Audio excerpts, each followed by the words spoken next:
ما الان تو جزیره هرمز قرار داریم. دمای هوا 55 درجه و میزان رطوبت 90%.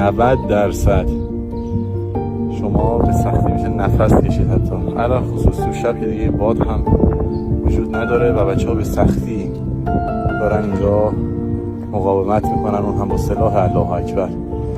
این رو میگم تا اونهایی که تو خونه نشستن پشت پیام رسان ها هستن بدونن که جنگ چه سختی هایی داره.